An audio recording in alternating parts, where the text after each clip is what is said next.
আজকে আমরা দেখাবো লাইভ কোড ডিজিটাল বিজনেস থেকে কিভাবে সঠিক নিয়মে বিকাশের মাধ্যমে অ্যাকাউন্ট ভেরিফাই করতে পারবেন। তো অ্যাকাউন্ট ভেরিফাই করার আগে আমাদের অ্যাকাউন্টটা একটু দেখে আসবো। তো অ্যাকাউন্টে এই দেখেন আমার একটা অ্যাকাউন্ট। তো অ্যাকাউন্ট ভেরিফাই করতে হলে ভেরিফাই ক্লিক করতে হবে। এই দেখেন ভেরিফাই লেখা, এখানে ক্লিক করব। তারপরে এখানে দেখেন এটা আসবে এমন ইন্টারফেস। তারপরে এই ভেরিফাই ক্লিক করব। তারপর দেখেন আবারও ভেরিফাই লেখা আসবে, এখানে ক্লিক করব। তারপরে এমন একটা ইন্টারফেস আসবে। আসার পরে আমরা যেহেতু বিকাশের মাধ্যমে অ্যাকাউন্টে ভেরিফাই করতে যাচ্ছি, তো বিকাশে ক্লিক করব। বিকাশে ক্লিক করার পরে এমন একটা ইন্টারফেস আসবে। আসার পরে এখানে দেখেন সেন্ড মানি লেখা আছে, তো এটা একটু পড়ে নেবেন সকলে। এখানে এই দেখেন সেন্ড মানি নাম্বার দেওয়া আছে, তো এটা কপি করব। কপি করার পরে এই যে কপি করব। কপি করার পরে আমরা আমাদের বিকাশ অ্যাকাউন্টে চলে যাব। তো বিকাশ অ্যাকাউন্টে আসার পরে এখানে পাসওয়ার্ড দিব। পাসওয়ার্ড দিয়ে বিকাশ অ্যাকাউন্টে লগ ইন করবো।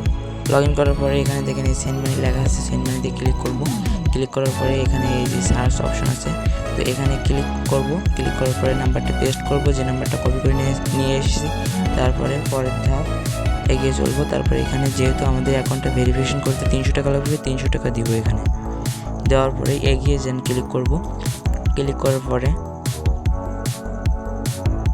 করার পরে এখানে আমাদের পিন কোডটা দিব। পিন কোডটা দেওয়ার পরে এখানে পিন কনফার্ম করুন, এখানে চাপ দেবো। তারপরে এখানে সেন্ড মানি প্রতি ট্যাপ করে ধরে রাখুন, এখানে চাপ দিয়ে ধরে রাখবো।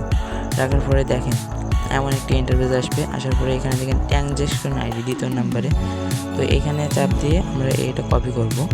কপি করার পরে দেখেন এই যে ট্রানজ্যাকশন আইডি দিন, এখানে পেস্ট করব। এখান থেকে কপি করে নিয়ে এখান থেকে পেস্ট করব। করার পরে নিচে ভেরিফাই করতে ক্লিক করব। দেখেন এখানে ভেরিফাই কমপ্লিট, দেখছেন? তো দেখেন আমাদের কিন্তু অ্যাকাউন্টটা ভেরিফাই সফল হয়েছে। তো আমরা এখন ক্লিক করব হোম পেজে যান, এখানে ক্লিক করব। ক্লিক করার সাথে সাথে আমাদের অ্যাকাউন্টটা ভেরিফিকেশন হয়ে যাবে।